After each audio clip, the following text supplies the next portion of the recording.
Le 27 août 2020 se tiendra à Fort-de-France, en Martinique, le procès de militants poursuivis pour avoir dénoncé l'empoisonnement de terre, de l'eau, ainsi que des populations martiniquaises et guadeloupéennes au chlordécone, pesticides organochlorés, toxiques, persistants et perturbateurs endocriniens.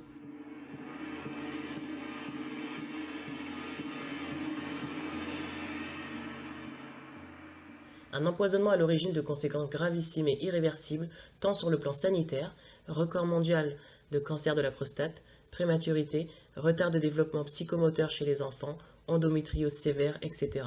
Conséquences écologiques, rémanescence de 7 siècles dans les sols, conséquences économiques, zones de pêche interdites, sols impropres à la production agricole, conséquences sociales, perte de revenus, chômage et conséquences culturelles, méthodes de culture des potagers privés remises en cause, alimentation traditionnelle en péril, etc. Un empoisonnement consécutif au système de profit mis en place par de grands planteurs issus des familles esclavagistes qui bâtirent leur fortune à l'ombre du code noir de Colbert.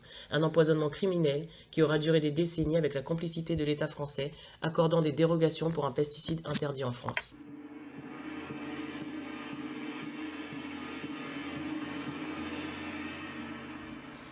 Des populations ignorées, méprisées et violentées lorsqu'elles osent dénoncer un monopole absolu.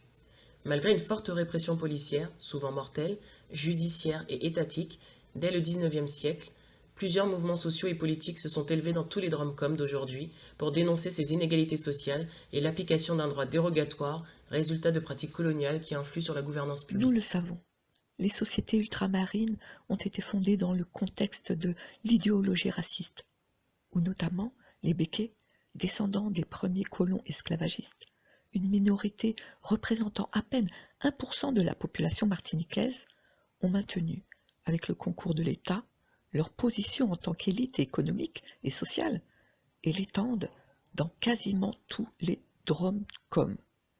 Le noir, c'est comme un enfant, il faut être juste, on en obtient ce qu'on veut.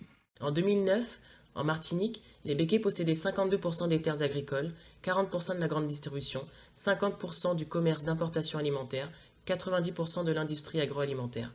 Et en 2018, 13 familles liées aux Outre-mer figuraient au classement annuel des 500 premières fortunes professionnelles de France du magazine Challenge, notamment le groupe Bernard Ayotte et le groupe Caribéa de la famille Fabre.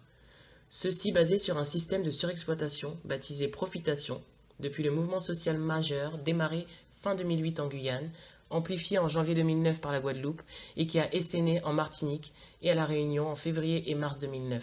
Une contestation qui se réactive régulièrement, comme en 2011 à Mayotte, 2017 en Guyane, 2018 à La Réunion, puisqu'aucune solution pérenne n'est apportée. Qui peut nier que tout cela est le reflet du racisme institutionnel hérité d'un régime colonial?